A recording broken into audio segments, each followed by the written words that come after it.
Boa noite.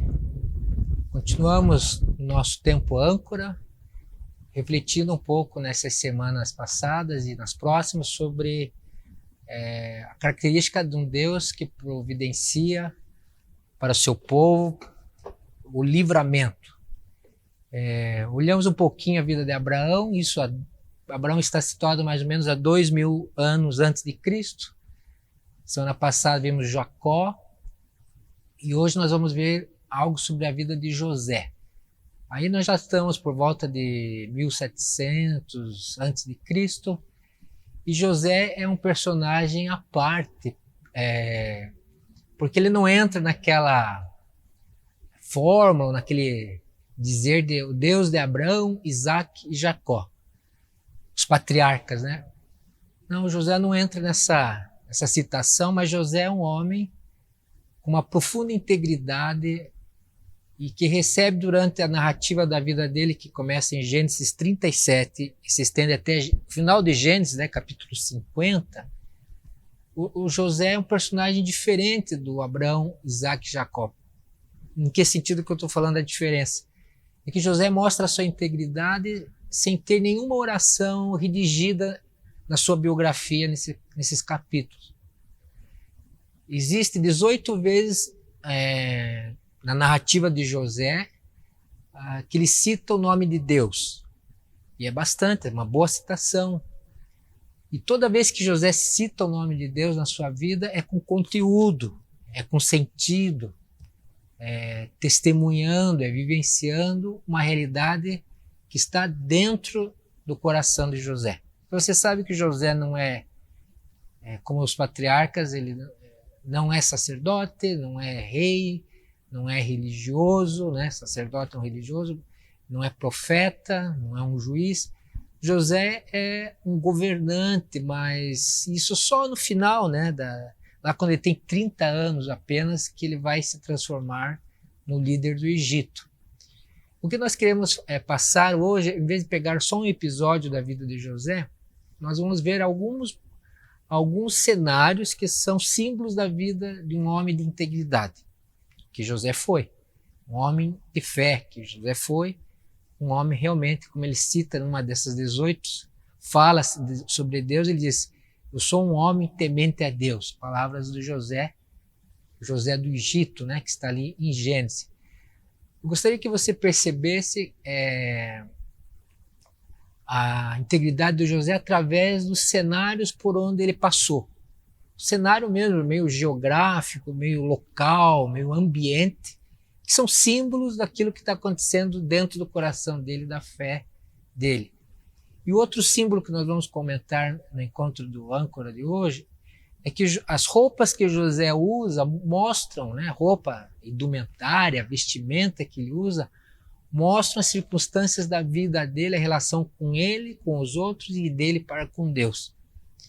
Então, o tema nós demos para o título, né, que está aí você vai poder acompanhar, é aquela famosa frase de José que quem narra a vida de José está dizendo: o Senhor estava com José.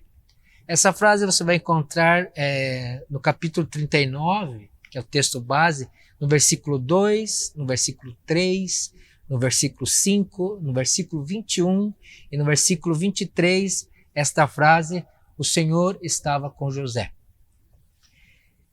É uma frase que mostra a providência de Deus na vida de um filho que o obedece e o teme, de um homem que obedece e o teme. O Senhor estava com ele, né? Em alguns momentos o Senhor estava com José. Se você começar na biografia de José, ela inicia no capítulo 37.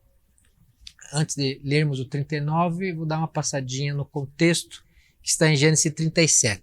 E lá no Gênesis 37, versículo 2, diz assim: esta é a história da família de Jacó.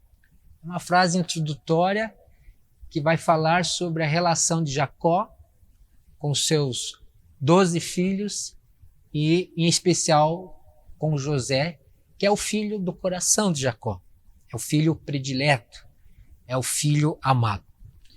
No versículo de continuação diz assim: quando José tinha 17 anos, pastoreava os rebanhos com seus irmãos.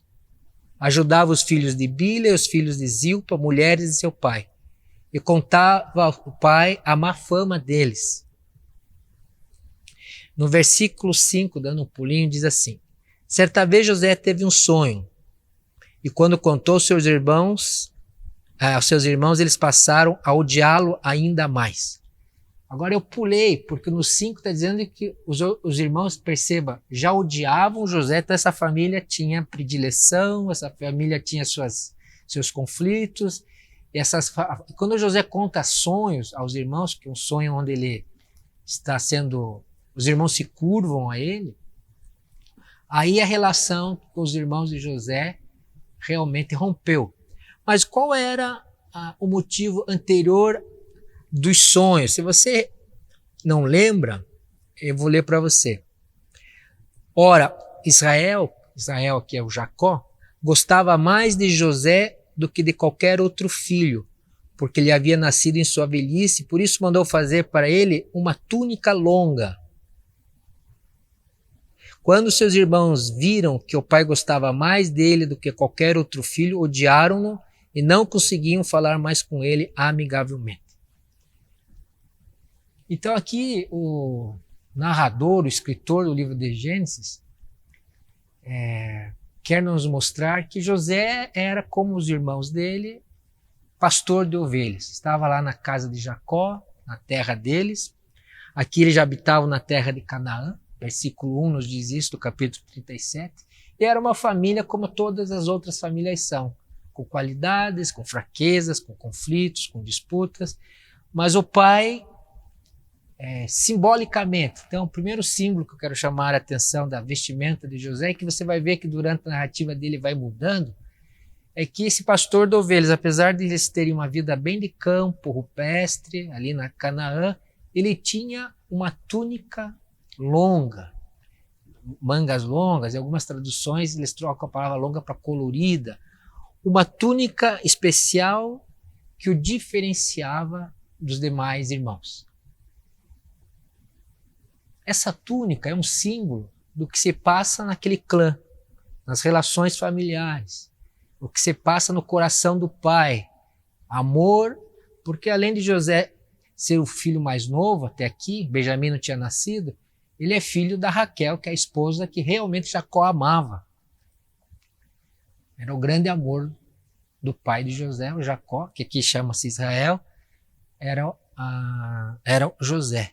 Então essa túnica provavelmente bordada, longa, destacava o rapaz de 17 anos, o mais novo, em relação aos irmãos. O que essa túnica demonstra aqui nesse lugar tão comum numa família, que essa família tem alianças, rompimentos, dificuldades, e essa túnica é um símbolo da preferência, o filho mais amado, o filho predileto, que causa inveja e ira, e o texto diz que os irmãos não conseguiam mais falar, e depois que ele tem esse sonho e revela aos irmãos que ele vê que os irmãos são feixes de trigo e se dobram a ele, então os irmãos não conseguem mais falar com ele, e aqui é um rompimento relacional intenso. Agora você pode estar perguntando o que isso tem a ver com o tema, né, que o Senhor estava com José. Importante para você perceber que da planície de pastorear ovelhas com aquela bela túnica, da sua casa, com a sua família, com seu pai que o amava, vai ter uma ruptura bem grande no versículo 23 do capítulo 37 ainda, nesse contexto. O pai manda José ir ver os irmãos para contar, porque eles tinham uma fama, eles eram pessoas que tinham uma má conduta. Chegando José, seus irmãos lhe arrancaram a túnica longa agarraram-no e o jogaram no poço que estava vazio e sem água. Aqui você vai perceber então que há um momento de mudança na vida desse personagem bíblico, José. O rapaz de 17 anos, filho predileto, que tem uma túnica de honra, que é a túnica que o destaca, quando ele vai se aproximar do acampamento dos irmãos, aquilo que era dele, aquilo que mostrava para ele, além dos sonhos que ele tinha, que eram sonhos proféticos, eu acho que ele não entendia isso, os irmãos o arrancam, você vai ver que ele é jogado num poço. Da casa do pai, o filho predileto, ele vai para o fundo do poço. E literalmente é uma cisterna naqueles campos, naqueles lugares que os pastores andavam. Havia poços fundos, aqui é um poço seco. E eles iriam matá-lo, mas o irmão mais velho impediu e deixou, vamos colocá-lo no poço para ver se a ira dos irmãos se apaziguava. Então o primeiro princípio dessa noite, desse momento para nós, é que de uma hora para outra, aquilo que é estável na nossa vida se torna instável. Aquilo que era seguro, os sonhos que ele tinha, que eram dados por Deus, proféticos, que ele ainda teria uma postura de destaque em relação à família, são jogados no buraco. Os irmãos, ele ouve, querem matá-lo, e por enquanto estão esperando, porque o irmão mais velho, o Rubem, diz que, olha, por que vamos matá-lo, irmão? Mas estar no buraco, ou estar numa situação de risco de vida, o dom maior, ser arrancado da sua capa especial, é ser arrancado daquilo que nos mantém seguros, estáveis, que nós considerávamos bênçãos de Deus, mas que nos foi arrancado agora. Parece que a gente passa um tempo assim, né? Tudo aquilo que era estável, seguro, aquilo que de certa forma a nossa vida tinha um ritmo, a pandemia nos retirou, nos arrancou. Na história ainda os irmãos, vem uma caravana de beduínos negociantes, ismaelitas, e um dos irmãos fala, olha, por que vamos matá-lo, esse sangue vai ficar, vamos vendê-lo, e venderam por 20 peças de prata, e José então, no fundo do poço, está agora sem o pai, sem sua túnica preferencial, que simbolizava para ele um futuro, ele é muito jovem, 17 anos, e nesse poço, a pergunta que eu faço para mim nesse texto é onde é que está a provisão de Deus, né? A túnica, a roupa dele, que é essa espécie de capa talar, foi ensanguentada no sangue de um bode, foi levado para Jacó e os irmãos mentiram para o pai, olha, seu filho foi morto por uma fera no campo, seu filho e aqui está a capa dele, ou a túnica dele.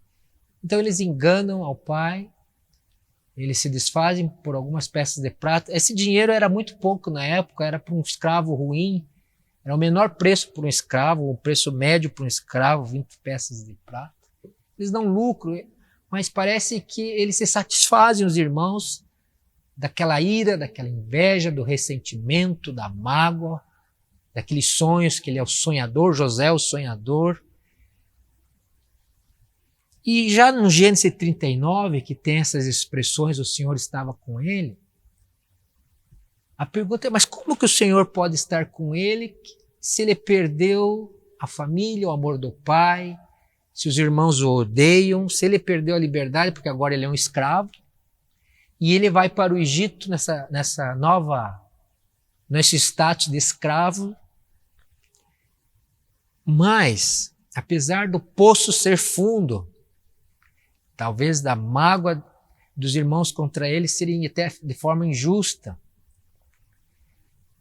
sem a sua roupa especial, nós vamos ler então essas primeiras expressões do capítulo 39, que começam a falar que Deus estava com José, apesar do poço, apesar de ser despido da sua roupa especial, apesar de agora ele ter que aprender uma nova língua, uma nova cultura, Egito, ele não sabia nada do Egito. E no capítulo 39, diz assim: o Senhor estava com José, versículo 2, ele prosperou e passou a morar na casa do seu senhor egípcio. Quando este percebeu que o Senhor estava com ele e que o fazia prosperar em tudo o que realizava, agradou-se de José e tornou-o o administrador de seus bens. Potifar deixou a seu cuidado a sua casa e lhe confiou tudo o que possuía. Desde que o deixou cuidando de sua casa e de todos os bens, o Senhor abençoou a casa do egípcio por causa de José. A bênção do Senhor estava sobre tudo o que Potifar possuía, tanto em casa como no campo. Então, no versículo 39 vem o tema dessa nosso encontro de hoje, do âncora, é que mesmo que você tenha perdido, ou você está perdendo a sua túnica, entre aspas, colorida, bordada, perdeu a sua terra natal, o contato com seus irmãos, o amor do seu pai, e você é escravo agora de um homem chamado Potifar, que é um general, mas é um senhor da guarda, um capitão da guarda de Faraó, é um alto cargo militar, um dos mais importantes naquele momento do Antigo Egito. E dessa outra forma eu queria mostrar para você que o livramento de Deus é em meio a essas mudanças de roupagens da vida que nós temos. Tinha túnica bordada, agora não tem mais. Tinha as planícies de Canaã, foi para o fundo do poço, foi para o buraco da provação, das perdas, buraco de aqueles que amam fazer mal para nós. Mas alguém não esqueceu de José. Esse é Deus. Não esquece dos seus nunca, em nenhuma situação. Não há como o Senhor esquecer daqueles que Ele tem um propósito para a vida. E José não foi esquecido. Essas 5 citações que o Senhor estava com José é porque a crise do José é tão grande que a maioria de nós, talvez, se José com seus 17 anos pensou isso, não há nenhuma oração aqui que José pede livramento, que José pede que os irmãos paguem, que José pede. A única questão que há aqui, que o narrador insiste para aquele que está entrando na história, está mergulhando na vida de José, é que Deus está com esse rapaz no Egito. Apesar dele estar numa situação de crise.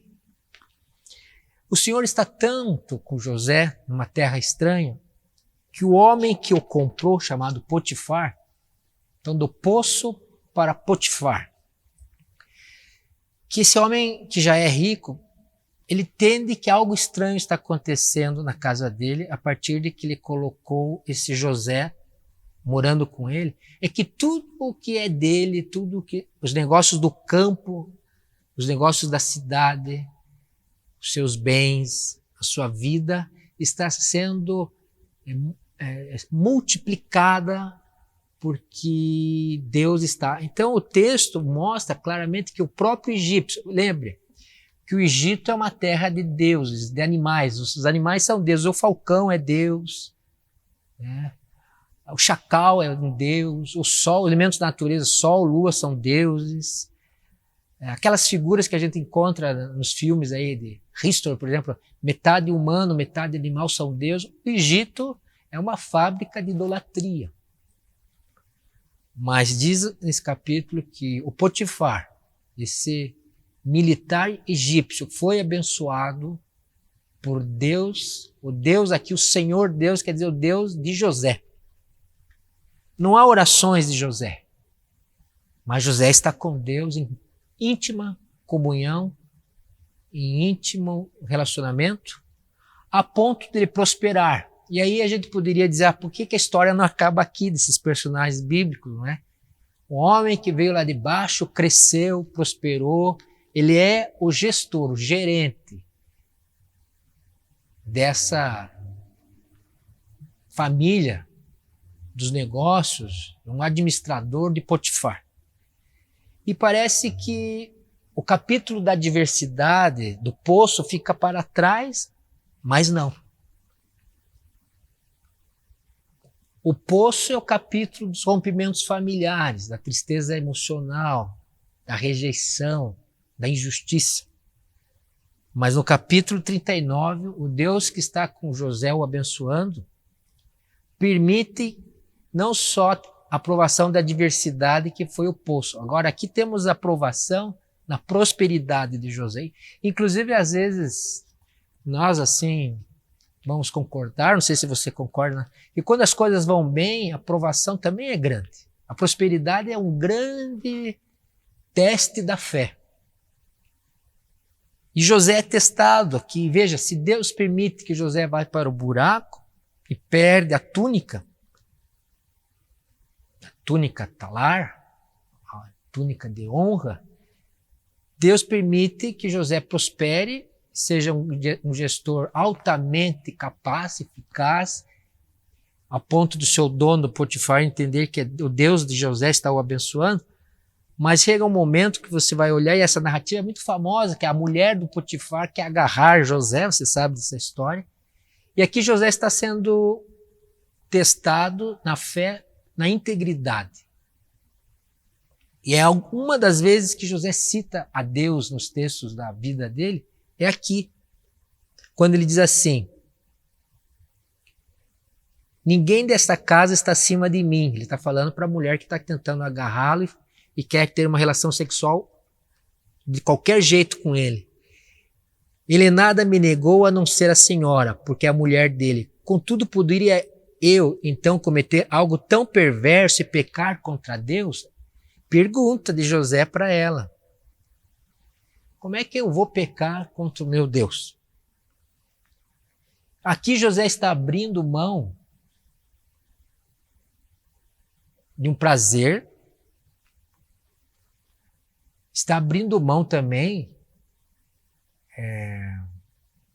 de uma posição de conquista através do seu bom trabalho como gestor, abençoado por Deus. Deus abençoava José em tudo que ele colocava as mãos.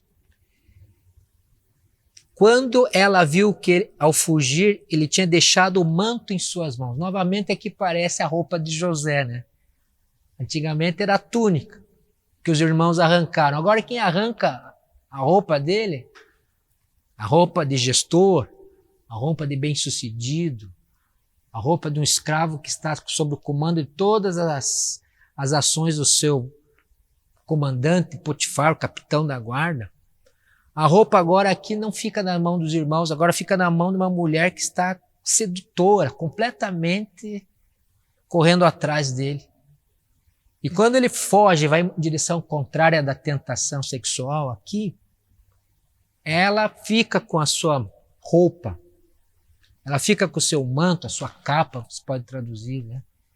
E essa capa ela usa, arrancada novamente de José, ela usa como uma acusação falsa de que ele tentou assediá-la. Me parece que o Potifar não acredita muito, porque ele, na posição social dele, podia ter mandado matar um escravo na hora, na casa dele. Mas esse Potifar, como eu tinha visto José na competência, que Deus abençoava José, parece que para não ficar com a desonra de que não fez nada com quem supostamente havia tentado agarrar a esposa dele, seduzir a esposa dele, ele o manda para em terceiro lugar, veja, do poço para Potifar, uma casa, uma grande casa, da túnica especial arrancada, agora é arrancada de José a sua roupa de gestor bem-sucedido, próspero, e ele vai para a masmorra, meus irmãos, literalmente prisão. E você pode estar pensando, poxa, mas por que é que Deus não deixa a nossa vida, depois que a gente sofre um tempo, umas crises, umas perdas? O rapaz com 17 anos, né, lutando no Egito, quando ele chega numa estabilidade, vem provação, vem tentação, vem essa mulher sedutora, mentirosa, enganadora. Mas ele por amor a Deus. Isso chama-se integridade. Integridade é quando eu fico inteiramente com Deus. Não sou fracionado, não sou rompido, não tem cisão. Eu escolho deixar a minha roupa na mão dessa mulher, mas corro em direção ao contrária. Dizer não aos meus desejos, não às tentações, não à prova, não ao engodo do diabo, né? O enfrentamento dele é mover-se em direção contrária. E isso lhe custa liberdade de novo, lhe custa estabilidade, e ele está posto na prisão. E você pode pensar, calabouço. Se você quiser ter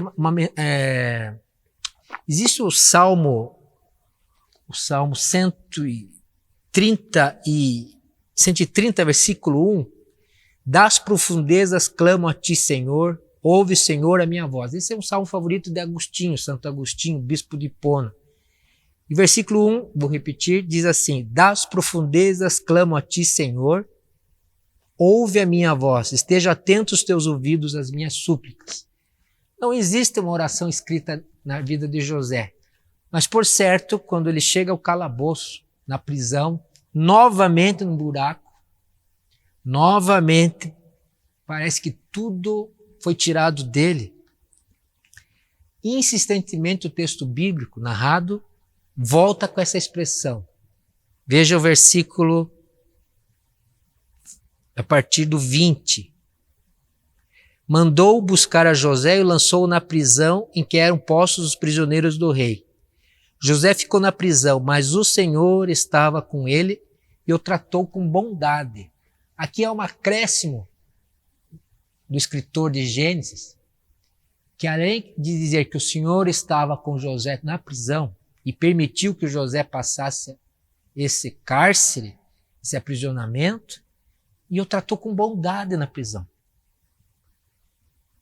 Isso não chama a sua atenção que os desertos das nossas vidas, as provações e sofrimentos,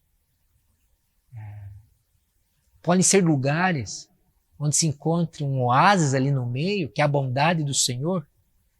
Sabe que as crises que nós passamos, emocionais, físicas, financeiras, existenciais, natureza diversa, não podemos enxergar que o Senhor está ali conosco na prisão ou no buraco, no poço que ele foi lançado antes?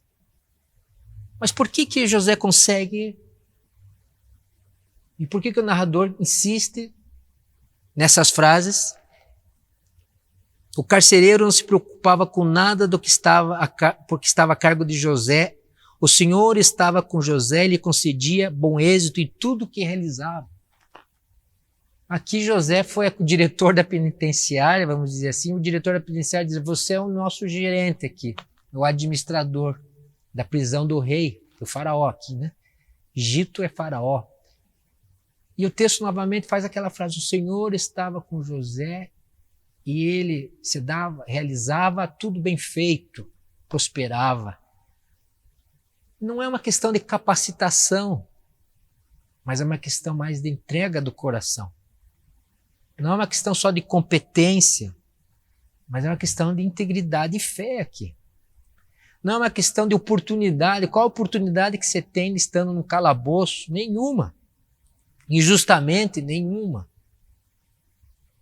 Você note que o personagem aqui, José, está sendo continuamente traído, perseguido, rejeitado. Está passando por situações extremas de estar numa cisterna árida, agora está num calabouço frio. E aqui os calabouços eram duros, os prisioneiros ficavam acorrentados, os prisioneiros ficavam numa dieta triste, os prisioneiros não tinham liberdade nenhuma, riscos e riscos, mas veja bem, não há prisão, o calabouço, o buraco, fundo demais para a graça penetrar de Deus. Louvado seja o nome de Deus, porque Deus tem bondade e visita os seus filhos quando passam por situações extremas de provação, de aflição, de privação, de angústias, de aprisionamento. Como está o seu coração dentre, esses lugares que José está passando, Sai da planície, de uma casa onde é amado, para o buraco, do buraco vai para uma casa e prospera, mas da casa ele vai para a prisão. E aqui na prisão existe algo também bem especial na vida de José. Salmo 108, no 105, versículo 16. Vou abrir para você aqui, Salmo 105. Está aqui. Isso, versículo 16 é uma citação sobre José nessa oração dos Salmos. Sobre Deus. Ele mandou vir a fome sobre a terra e destruiu todo o seu sustento. Mas enviou um homem adiante deles. Ele não cita o nome de José aqui no texto do Salmo 105, mas esse homem é José. E olha o que Deus está fazendo lá em Gênesis, que Salmos, muitos anos depois, está contando através de uma oração. Mas ele enviou um homem adiante deles, tem até o nome aqui, José, que foi vendido como escravo. Machucaram-lhe os pés com as correntes e com os ferros prenderam-lhe o pescoço, até cumprir-se a sua predição, e a palavra do Senhor confirmar o que dissera. O rei mandou soltá-lo, o governante dos povos o libertou. Ele constituiu senhor de seu palácio e administrador de todos os seus bens para instruir os seus oficiais como desejasse e ensinar a sabedoria às autoridades do rei. Esse rei é o faraó. E você nota aqui que ele tem o nome José, também tem a descrição que colocaram-lhe ferros ao pescoço, correntes. Mas tudo aqui nessa oração do Salmo 105, a partir do versículo 16 ao 22, está mostrando que Deus está no controle dos aprisionamentos. E que esse aprisionamento está dentro da esfera da soberania divina. A vida de José é um constante abençoar e provar, adversidades e prosperidade, buracos de cisternas onde os irmãos o jogam, ou a prisão onde o Potifar o lança. Mas nenhuma dessas circunstâncias o arranca das mãos do poderoso Deus. Essa é a certeza, porque Deus tem que José vai ser a pessoa que ele vai usar para socorrer e proteger a sua ancestralidade. A ancestralidade de Jacó, o povo que Deus está formando a partir, o Israel, o povo de Deus. E na prisão, José fica no mínimo de 10 a 13 anos. Ele só vai sair para essa última cena que nós queremos comentar hoje, da vida de José, que se da planície ele foi para o poço, se do poço ele foi para Potifar, e se de Potifar ele foi para a prisão, da prisão, devido a ele interpretar sonhos, que é um dom de Deus, ele vai para o palácio.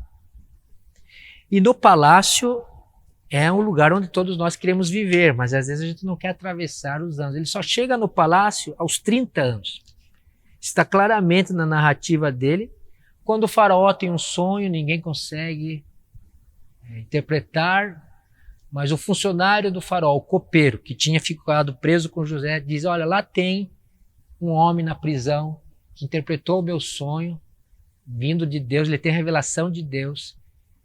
E isso diz o texto que o copeiro levou 2 anos para lembrar-se de José. Então José deve ter ficado entre 17 anos, ficou alguns anos em Potifar, ele deve ter ficado alguns anos, bons anos na prisão.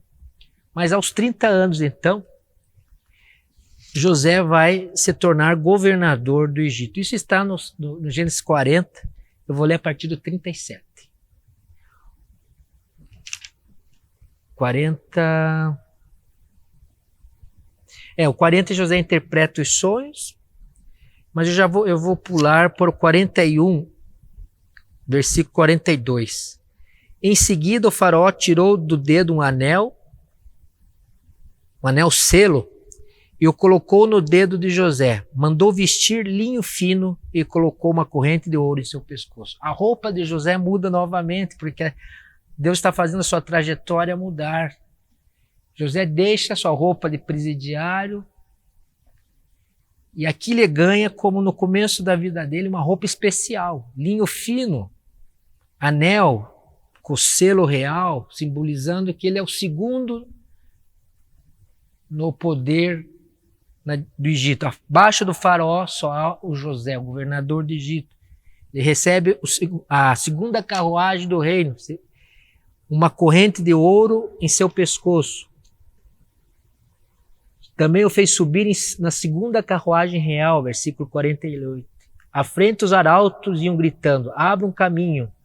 Assim José foi colocado no comando de toda a terra do Egito. Sem dúvida, a provisão e o livramento de Deus estão presentes quando José chega então nessa função de governador geral do Egito antigo.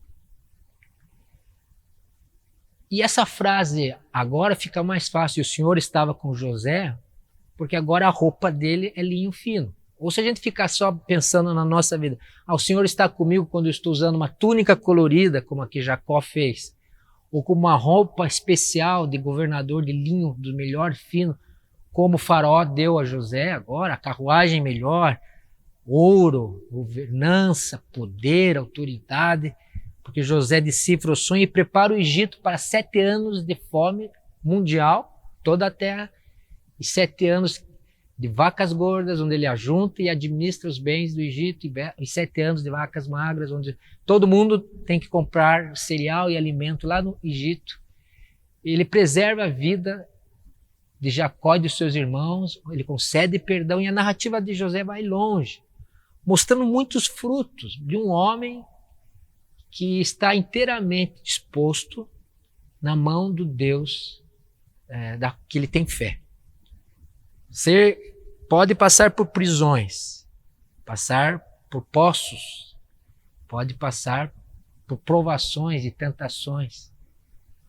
Adversidade e prosperidade é o ritmo da nossa vida. Me parece que nós temos que reconhecer que o Deus de José é o Deus de Abraão, Isaac e Jacó, mas ele é o nosso Deus.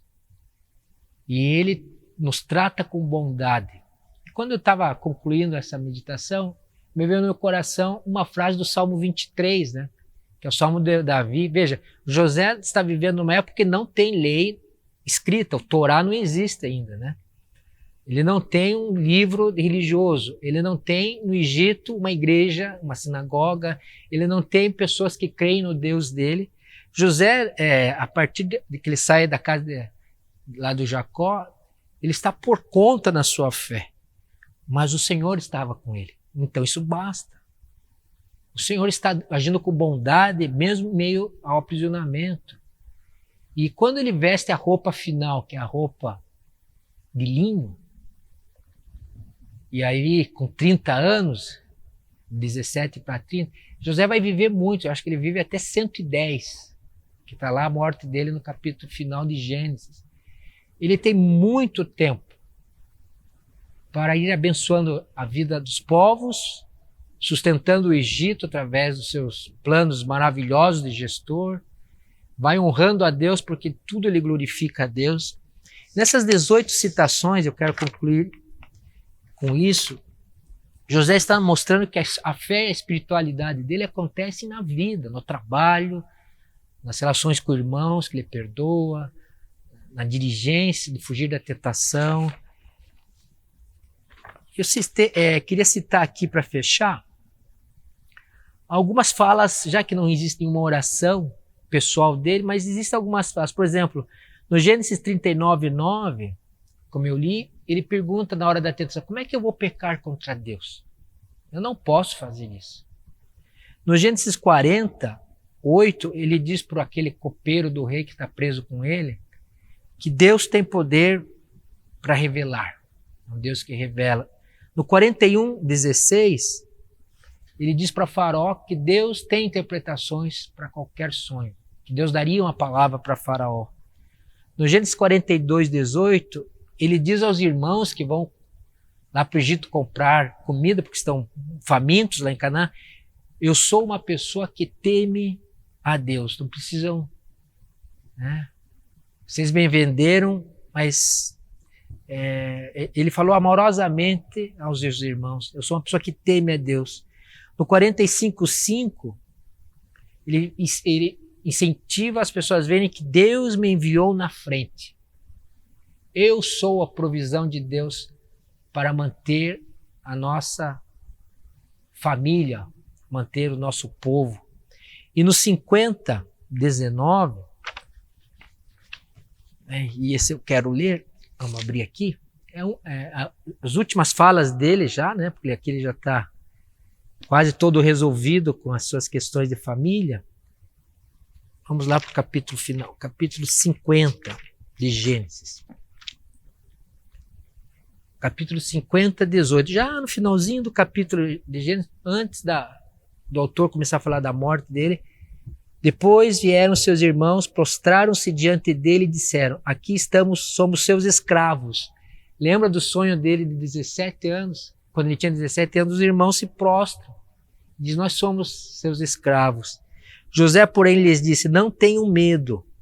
Estarei eu no lugar de Deus? Outra pergunta.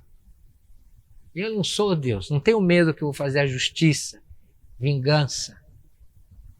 Vocês planejaram mal contra mim, mas Deus tornou em bem, para que hoje vocês fossem preservados, a vida e a vida de muitos. Deus transformou o mal em bem na vida de José. Deus pode transformar o mal em bem na sua vida. Deus pode transformar aquilo que nós achamos detestável, uma provação absurda, perdas incríveis, angústias da morte, poderes do inferno.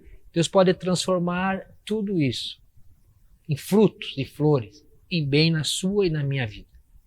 Porque é o Deus que no seu coração bondoso e amoroso nos dá livramento. Creia nisso. Creia nisso. O mal nas mãos de Deus, dos seus filhos, ele transforma em bênção, em bem. Deus tem esse poder. Eu queria que você confiasse nessa palavra de Deus e pudéssemos orar juntos agora. Senhor Deus, obrigado, porque o Senhor nos acompanha em todas as mudanças da nossa vida.